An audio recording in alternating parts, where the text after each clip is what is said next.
बगोदर विधायक विनोद सिंह जी, बरीही विधायक उमाशंकर अकेला जी, हमारे प्रांतीय कमेटी के प्रांतीय अध्यक्ष भाई विक्रांत जी, प्रांतीय कार्यकारिणी के समस्त साथीगण, राज्य के सभी जिला के जिला कार्यकारिणी के साथीगण, इस प्रसाल में उपस्थित मातृशक्ति, युवा शक्ति, आप सभी को विवेकानंद सभागार में हार्दिक अभिनंदन करता हूं, स्वागत करता हूं, वंदन करता हूं।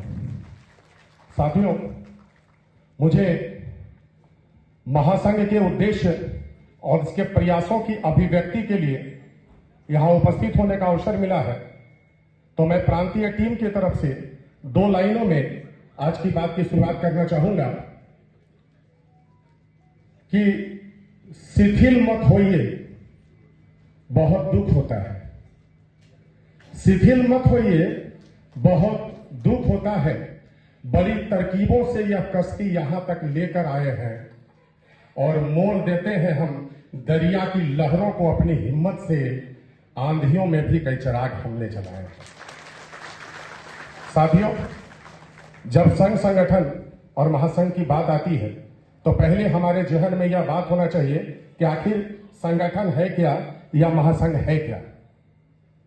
तो संगठन एनएमओपीएस झारखंड एक्ट, इसमें नियम नहीं व्यवस्था होती है, इसमें सूचना नहीं समझ होती है, इसमें कानून नहीं अनुशासन होता है, इसमें भय नहीं भरोसा होता है, इसमें शोषण नहीं पोषण होता है, इसमें संपर्क नहीं संबंध होता है, इसमें आग्रह नहीं आदर होता है, इसमें अर्पण नहीं समर्पण होता है, इसमें आत्म प्रशंसा नहीं सर्व सम्मान होता है, इसमें जोड़ना नहीं तोड़ना होता है, क्योंकि इसमें मैं नहीं हम होता है।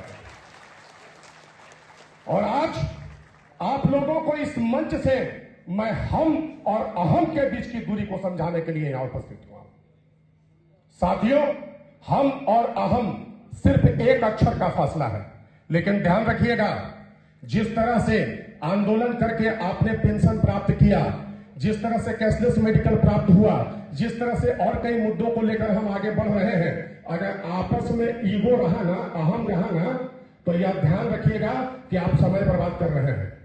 और यह अपने जेहन में बैठा लीजिए कि आपके अहम से ज्यादा अहम टाइम के पास होता है, टाइम से ज्यादा ईगो किसी के पास नहीं है। अगर आप समय से खिलवाड़ करेंगे तो यह समय डेफिनेटली आपको बर्बाद कर देगा।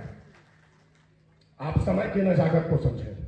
साथियों, संगठन में ना ही कद बड़ा है, ना ही पद बड़ा है, ना ही वर्ग बड़ा है, ना ही संवर्ग बड़ा है। अगर कुछ बड़ा है तो वह आपका संघर्ष बड़ा है। आपके संघर्ष के बदौलत हम यहां तक पहुंचे हैं। और साथियों, एक चीज ध्यान रखिएगा, जब हम संघर्ष करते हैं, जब हम तकलीफों में रहते हैं, जब हम तकलीफ करते हैं, तभी हम आगे बढ़ते हैं। और ये ध्यान रखिएगा, अगर आप तकलीफ में है ना, तो तकलीफ, यह संघर्ष, यह सिर्फ आपको जीत नहीं दिलाती है, यह आपके इम्यून सिस्टम को भी मजबूत करता है। आप ध्यान देंगे कि रोड किनारे फुटपाथ में रहने वालों के बच्चे ठंड में खुले बदन रहते हैं, उनको सर्दी खांसी नहीं होती है। हम अपने बच्चों को जतन में कम्बल में भी छुपा कर रखते हैं, उनको निमोनिया हो जाता है। क्यों? इम्यून सिस्टम कमजोर है। इम्यून सिस्टम मजबूत करने के लिए संघर्ष के रास्ते को पकड़ कर रखना है। और एक चीज ध्यान रखिएगा, सफलता से ज्यादा उल्लास संघर्ष में है। सफलता से ज्यादा उल्लास संघर्ष में है। सफलता का जश्न आप एक दिन में भूल जाइएगा, लेकिन जब आप अपने संघर्ष को याद कीजिएगा ना कि आप कैसे आंदोलन को आगे बढ़ाए, कैसे 70,000 लोगों के हुजूम के साथ आगे आए, तब आपको पता चलेगा कि संघर्ष क्या है और वो संघर्ष का मजा है। एक चीज और कहना चाहूंगा कि उसूलों पर आ जाए तो टकराना जरूरी है, अगर जिंदा हो तो जिंदा नजर आना जरूरी है। साथियों, मैंने चंद लाइनों में कविता उन साथियों के लिए लिखा है कि जो संगठन के साथ अगर किसी कारण से दूर जा रहे हैं, तो मैं उनको कहना चाहता हूं कि यूं तो साथ देने को हजारों हाथ और है, यूं तो साथ देने को हजारों हाथ और है, पर तू जो संग में रहे तो तेरी बात और है। हाँ, एक जरूरी सूचना है।